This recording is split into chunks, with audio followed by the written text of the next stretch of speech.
Tommy Abuel na maalam na.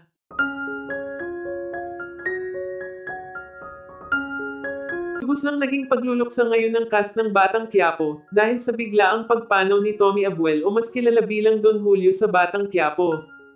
Ayon sa source, madalas na umanong sinusumpong si Tommy Abuel sa shooting ng Batang Quiapo.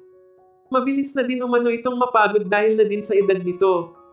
Hindi umano may kakaila ang husay nito sa pag-arte. Mula simula umano ng career ni Tommy ay talaga naman umanong tumatak sa masa ang pangalan at galing nito bilang aktor. Hindi naman makapaniwala ang mga kasamahan nito sa trabaho na gano'n na lamang umano kabilas ang lahat ng pangyayari.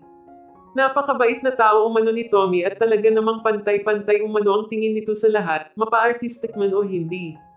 Samantala base na din sa aming reliable source sa mismong set umano bigla na lang nawala ng malay si Tommy.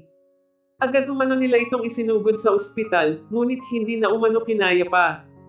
Ayon kay Coco Martin, ginawa umano nila lahat para madugtungan pa ang buhay ni Tommy, ngunit sadya umanong hanggang dito na lamang umano lahat ito.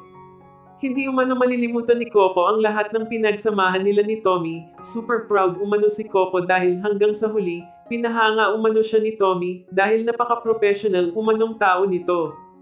Samantala halos hindi naman makapaniwala ang pamilya ni Tommy Abuel sa nangyari ito. Siguro umano tapos na ang misyon nito sa mundong ibabaw. Hindi umano nila malilimutan ang magagandang bagay na itinuro ni Tommy sa kanila. Ang bilin umano nito sa pamilya nito, laging magiging mabuti sa lahat. Dahil maiksi lamang umano ang buhay. Hanggat kaya mong tumulong-tumulong ka. Ayon kay Coco, ito umano ang hindi niya malilimutan kay Tommy Ruel, ang magbigay ng aral sa buhay at ang maging mabuti sa kapwa sa tuwi-tuwi na. Marami naman sa mga netizens ang lubos ng pakikiramay sa mga naulila ni Tommy, sayang lamang umano na mawawala na ito sa cast ng Batang Quiapo dahil sa nangyari dito. Hiling ng pamilya ni Tommy na sana umano matahimik na si Tommy at bantayan umano sila nito.